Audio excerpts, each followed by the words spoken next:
Fort de son potentiel et résolument tourné vers l'avenir, la nation comorienne prépare son émergence. Le pays aspire à être un pays émergent d'ici 2030. Nous devrons mettre tout en œuvre pour que notre croissance puisse atteindre 7 à 8%. Situé au carrefour des pays du Golfe, de l'Asie, de l'océan Indien et de l'Afrique orientale, les Comores bénéficient d'une proximité géographique stratégique aux fortes potentialités et aux enjeux multiples. Nous sommes un carrefour du marché au niveau de l'Afrique, de l'Orient, de l'Asie et nous appartenons à plusieurs communautés économiques. Nous sommes membres du COMESA qui réunit beaucoup de pays africains autour des marchés de près de 400 millions d'habitants. Nous sommes membres de la SADC, nous sommes aussi membres de la zone de libre-échange du continent africain avec un marché de près d'1,2 milliard de consommateurs potentiels. Le pays dispose d'un potentiel économique immense, notamment dans les secteurs clés tels que le tourisme, la pêche, qui constituent des atouts considérables susceptibles d'accélérer la croissance. Ici, les Comores, lorsque l'on voit la situation géographique et les autres pays de la zone, est un archipel où il y a tout à faire et où il y a de multiples possibilités, où le champ des possibles est assez vaste. Donc nous sommes spécialisés dans tous les travaux d'infrastructure et nous voulons participer au développement de ces pays. Les infrastructures des 4 îles sont en pleine mutation. Avec l'extension du réseau routier d'ici à 2030 et la modernisation des infrastructures portuaires et aéroportuaires, l'Union des Comores ambitionne de devenir un hub économique régional porteur de croissance pour sa population. Aux Comores, nous avons également toute la communauté comorienne qui est très accueillante, qui est très disponible et qui est aussi à l'écoute, qui attend ces échanges-là pour pouvoir participer au développement économique et social. Et je dirais qui n'a même pas réfléchi. La première destination, c'est les Comores.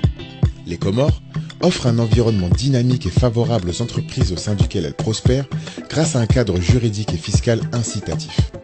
Des réformes ambitieuses ont été engagées pour assainir le cadre macroéconomique et améliorer le climat des affaires.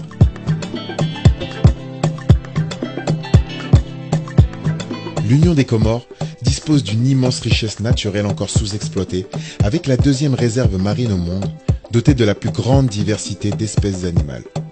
L'archipel des Comores témoigne d'un brassage culturel singulier de par ses traditions et son patrimoine historique. C'est une richesse énorme, sans compter ce que nous avons comme richesse sur la place. Au niveau de l'agriculture, il y a beaucoup de choses à transformer. On parle de l'ilang-ilang, on va de Navani. Jusqu'à ce jour, on exporte à l'état brut nos produits. Or, nous savons très bien que l'ilang-ilang aujourd'hui, c'est une fleur qui est convoitée pour la parfumerie. Si aujourd'hui on décide de la transformer, c'est ça, bien sûr, on a besoin du savoir-faire étranger.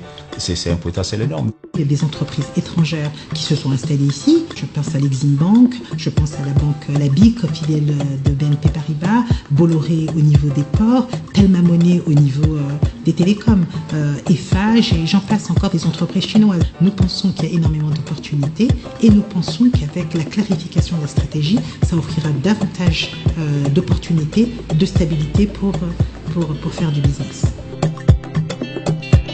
Avec la création d'espaces de travail d'excellente qualité, les Comores disposeront d'installations propices aux activités professionnelles. Le pays aspire à devenir une destination d'affaires compétitive sur le plan mondial et reconnue pour ses nombreuses opportunités. Mais tous les ingrédients se réunissent pour faire de notre pays la prochaine destination d'investissement de la région océan Indien. Dans ce petit coin de paradis, où se mélangent les influences africaines, arabo-musulmanes, indiennes et européennes, la potentialité touristique est immense et tous les segments des produits touristiques, tels que l'écotourisme ou le tourisme balnéaire, se retrouvent aux Comores. Dans tous les secteurs de transformation, dans les secteurs touristiques, halieutiques, c'est encore vierge. Donc il y a la place pour tout le monde. L'investisseur qui vient sera rassuré d'avance qu'il y aura à gagner dans tous les domaines. Avec l'ambition d'atteindre le statut de pays émergent d'ici 2030, l'Union des Comores est un pays d'échange où tout investisseur, sans distinction d'origine, est libre de s'installer et de développer ses projets dans les meilleures conditions.